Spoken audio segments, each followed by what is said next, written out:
So anytime there's a downturn in the market, people start to panic, and usually they sell based on data. And what I'm here to tell you today is not to do that. Don't be a dummy. You need to start following me a little closer. You need to hit the follow button below, and you need to subscribe to the page because I don't want you to get hurt. And I'm going to walk you through 4 key principles along with some data to show you why it's very dumb to sell. So the first lifelong principle I want to teach you is to invest in what you understand. Now that might sound so elementary, but let me explain why this is so important. Everybody acts like they're experts as the market's going up, and they hear their friends and they hear the TV gurus and the internet gurus, and they're like, well, I'm going to invest in X, Y, and Z because of this, and I'm very bullish because of all this. And then the shit hits the fan. And as that investment is falling, they forget why they actually invested in it because they don't fully understand and they don't actually have conviction in the investment that they bought. So therefore, they just live in this game of ping pong where they go back and forth, back and forth, back and forth as the market goes up and goes down. And this is why people lose. If I can't explain it to my 5-year-old kid,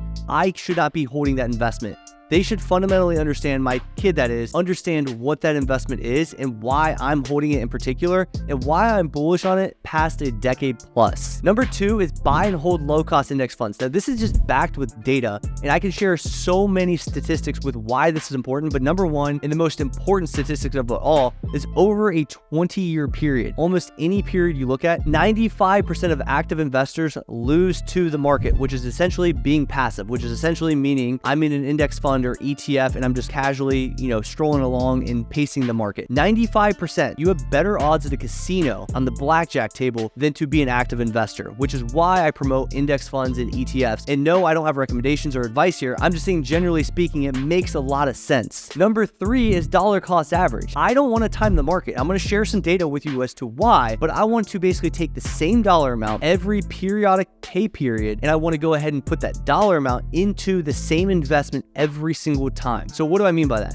If I take $500 and I assign that to my investment account, I'm going to take $500 every, let's call it 2 weeks, every Friday when I get paid, and I'm going to put it into my Roth IRA or put it into my taxable brokerage, no matter where the market's at. Yes, when the market's in a recession. Yes, when the market's in a bull run. Does not matter. You are going to be doing that consistently for a long period of time. You will buy a lot when the market's down in a recession, which in turn, when it turns around, assuming you're buying low-cost index funds and ETFs and quality investments, that's only going to shoot up and you're going to have massive returns on the upswing, which is why dollar cost average works so well, because you're getting the better of the average of the market. And number 4 is aligning your portfolio with your personal risk profile. And there's no right or wrong. So somebody that's 100% equities or stocks and 0% bonds might be okay in that, and they also may not be. Somebody that's really, really worried about volatility, ups and downs and swings, all that kind of stuff, they probably don't want to be in that position to be 100% equities. But somebody that has a 40-year time horizon, they're okay with that volatility. They actually embrace the volatility because that's where you actually make your money, wink, wink. They love that. And that's an okay portfolio allocation, but you have to know yourself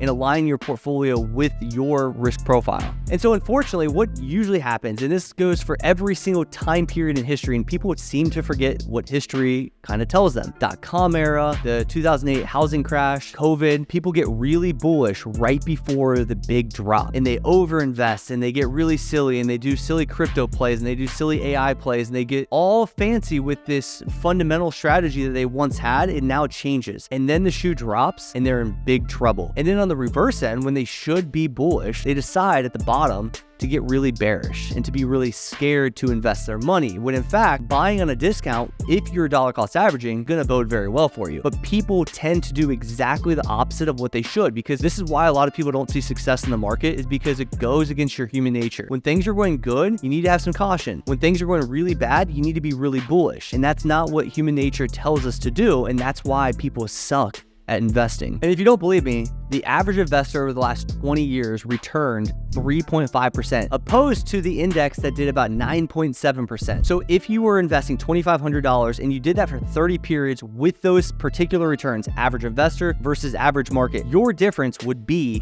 $3 million.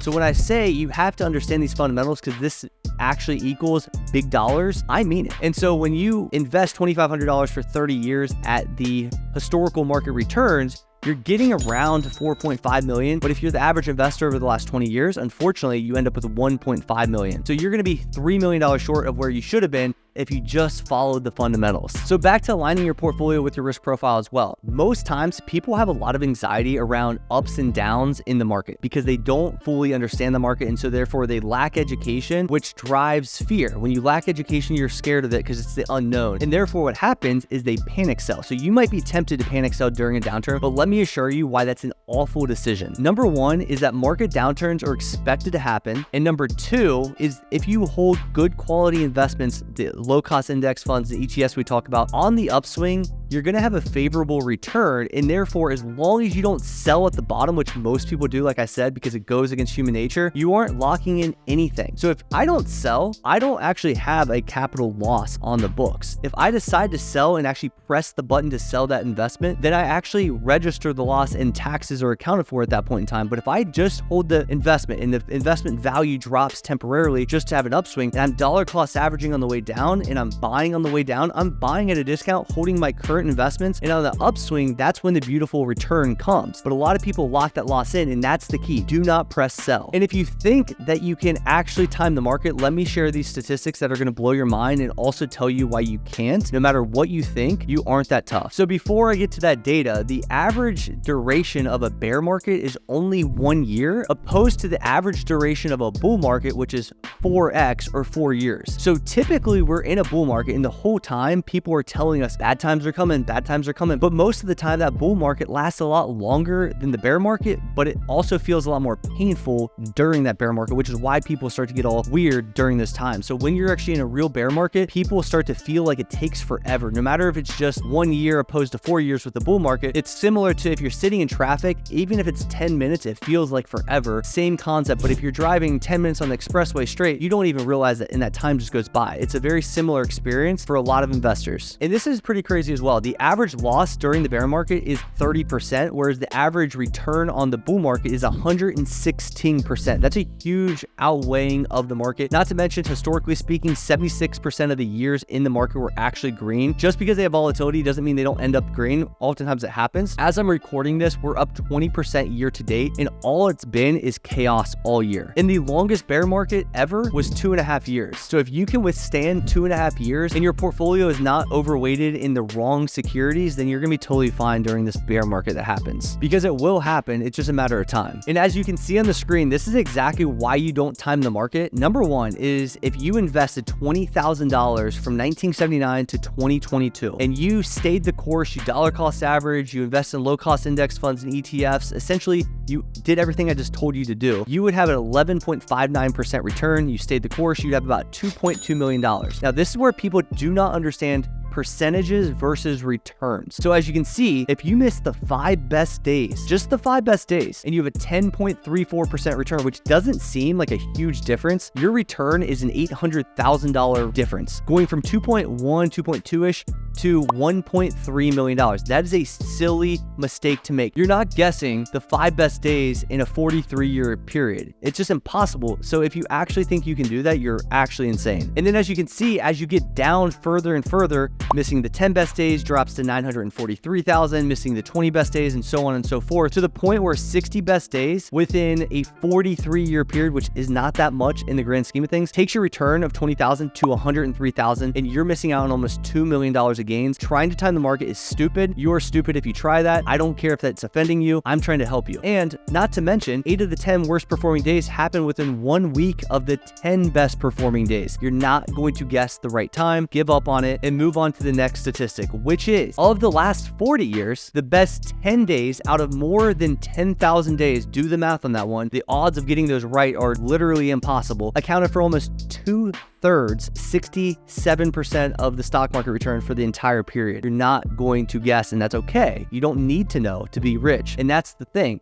I'm speaking to you from somebody that's financially free, that's done it the right way with fundamentals. And a lot of people just assume rich equals being the smartest person in the market, when the reality is you just got to stay put, stay consistent, and do the fundamentals I talk about every single day. And then on the reverse end, I know this video is about why not to sell during downturns, but oftentimes the reverse happens when euphoria sets in. And all of the smart bears out there are saying, well, it's at an all-time high, the shoe's going to drop, things are going to get really bad really, really fast. The stat on the screen tells me a little bit different of a story. So average returns of the S&P 500 from 1988 to present, when you invest on any day versus investing at all-time highs, you actually are better off investing at all-time highs because it continues to run, which aligns with the other stat that the bull market is a 4-year period on average. So get with the program, follow the data, and don't try to outsmart the market. You don't need to get rich. And that's what I keep trying to explain to people is everything I've done is through the roadmap to financial freedom, a millionaire's guide to building automated wealth that you guys can get in the show notes. Super simple concepts that actually, if applied, will change your life by millions of dollars. And that's all I'm teaching here is the fundamentals. Ignore all of the noise out there. Ignore the election noise. Ignore everything you hear outside of yourself. You'll be super successful if you just stick to the key principles we talked about today. So again, do not sell during a downturn, and I will see you next Monday.